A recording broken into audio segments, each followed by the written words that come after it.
I have tricks in my pocket and things in my sleeve, but I'm the opposite of a stage magician. He gives you illusion and the appearance of truth. I give you truth, the pleasant disguise of illusion.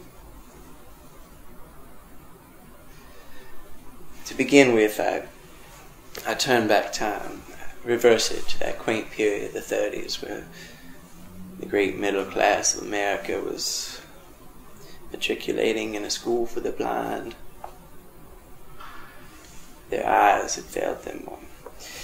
They had failed their eyes, and so their fingers were being pressed forcibly down on the fiery braille alphabet of a dissolving economy.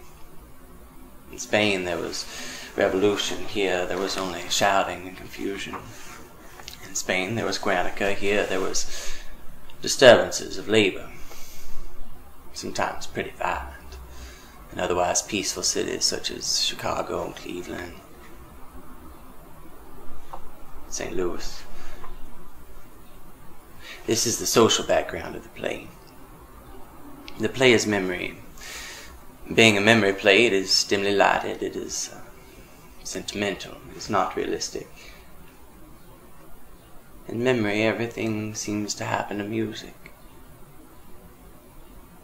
That explains the music in the wings.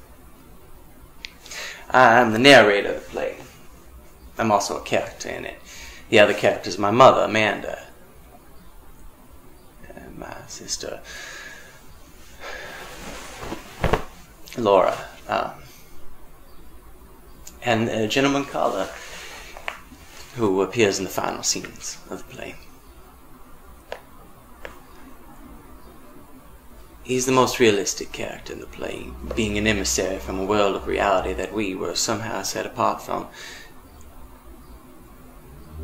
But since I have a poet's weakness for symbols, I use this character also as a symbol.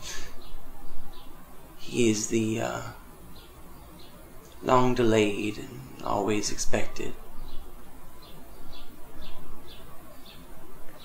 Something that we live for.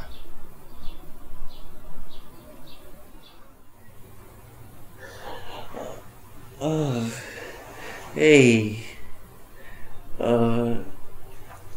Looking for the door key. I've been to the movies. It was a very long program, Laura. First there was a travelogue. Then there was the Garbo feature, the Mickey Mouse, and preview for coming attractions. There was an organ solo, and a collection for the milk fund, and simultaneously, and that resulted in a terrible fight between a fat lady and an usher. Oh, and I almost forgot, there's this main stage show, and the headliner for the stage show was Mavalio, the magician. He performed such wonderful tricks, such as pouring water back and forth between pitchers. First it turned into wine, then it turned into beer, and then it turned into whiskey. I don't know, it was whiskey. It finally turned into, because they needed volunteers to come up, and I volunteered. Both shows, he was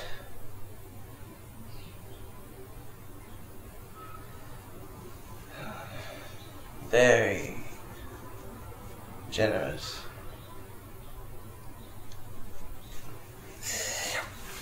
He gave souvenirs, Lord. He gave me this scarf, Lord. It's a magical scarf.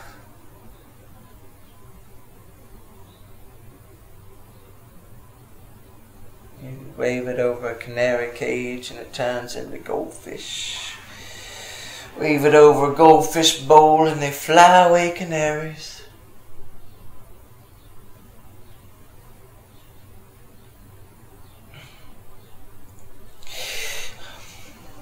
Here, Lord, you can have it.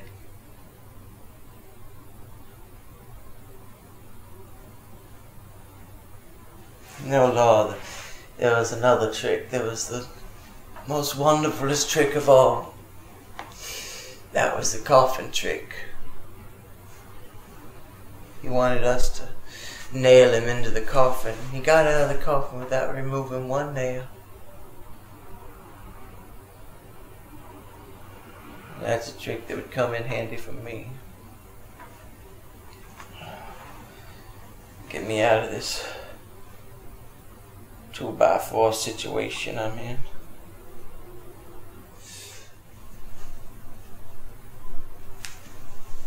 You know what I judge to be the principal trouble with you, Laura.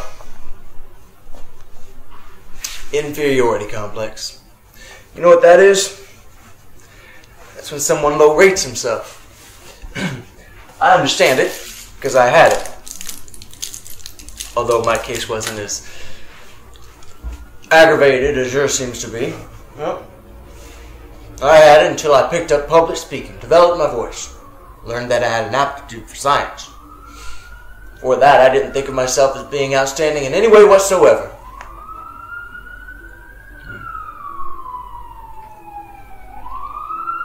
Sorry, Laura, excuse me, I have to spit it out whenever the flavor's gone.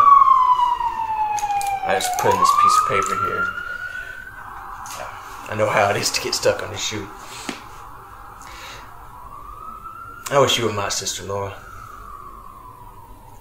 If you were my sister, I'd teach you to have some self-confidence.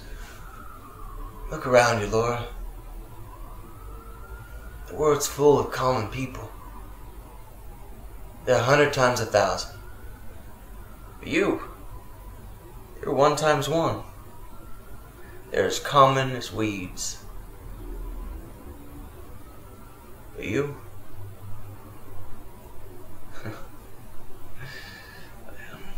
Oh, you're blue roses. What's that, Laura?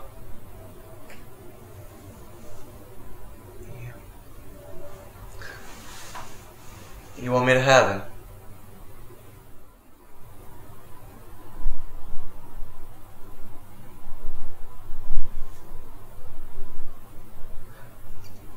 I didn't go to the moon. I went much further. The time is the greatest distance between two places.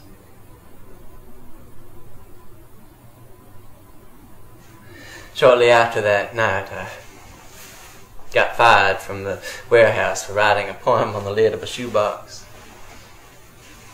I descended the stairs of this fire escape for the last time. And I traveled from then on my father's footsteps, attempting to find in motion what was lost in space. I traveled around a great deal.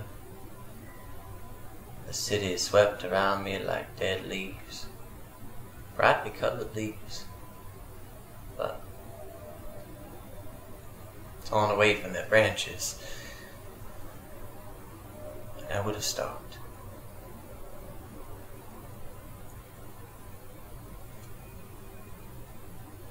But I was pursued by something.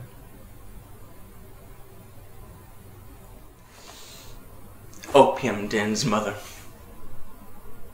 Yes. Opium dens of vice and criminals hangouts, mother. I've joined the Hogan gang. I'm a hired assassin, mother. I carry a Tommy gun around in a violin case, and I run a string of cat houses over there in the valley. They call me Killer Wingfield, see? Yes, mother. By day, I'm a lowly warehouse worker. By night, a dynamic star of the underworld! I go to gambling casinos, and I spin away a fortune on the roulette table. They call me Killer Wingfield, see? Yes, ma'am. I wear a patch of one eye and a false mustache. Sometimes I put on green whiskers, and on those occasions, they call me El Diablo. Oh, mother, there are a great many things I could say that would make you sleepless nights.